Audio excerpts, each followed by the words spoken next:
ឆ្ងាញ់អត់ចាជក់មាត់ជាប់ចិត្តកំគ្រឿងពីសេងសៀមរាបនេះល្បីតគ្រប់មាត់តបថ្ងៃក្តៅហត់តែខ្ញុំពេញចិត្តអត់ថ្ងៃទំនេរ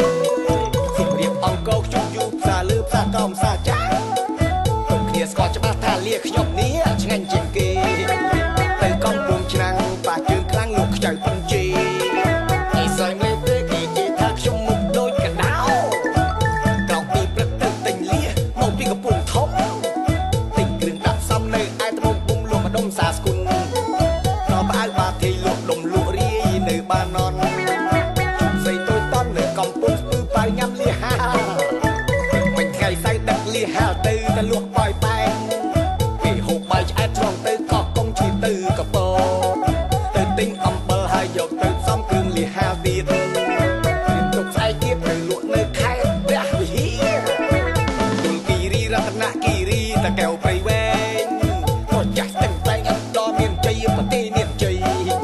ពូសឹកស្វ័យរៀងប្រវត្តិចន្ទត្រាមេសានចក្រីខ្លាយជាសេដ្ឋីគេស្បកគ្រប់គ្នាទូទាំងស្រុកខ្មែរ